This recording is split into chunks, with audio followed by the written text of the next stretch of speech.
10 k 5, od 5 k 2. Menová reforma v roku 1760 zaviedla kreditné obeživo, čiže neobsahovalo striebro ani zlato. Hodnota sa naviazala na dôveru štát.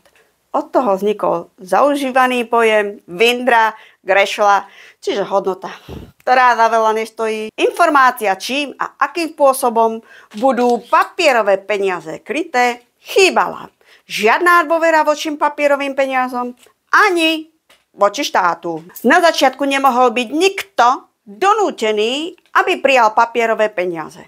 Takmer všetci uprednostňovali tradičné kovové mince. Štát sa pokúsil získať dôveru tým, že umožnil zaplatiť polovicu daní a verejných dávok papierovej mene, menšej hodnote. Tlačenie nekrytých peňazí, ostatne ako v každej dobe, malo za následok nárast cien a infláciu. Ľudia začali získavať averziu voči papierovým peniazom a vrátili sa k tvrdej mene. Svoj majetok začali ukladať v kovových minciach. Štát reagoval v roku 1797 zákazom výmeny papierových peňazí za kovové obeživo.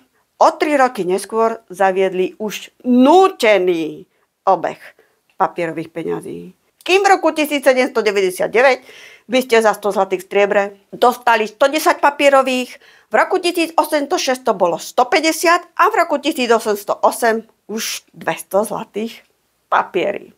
V roku 1809 francúzska vláda zámerne zhoršovala kritickú ekonomickú situáciu tlačením falošných peňazí. Podstatne horšie na tom boli v tých mestách, ktorí pracovali za mzdu.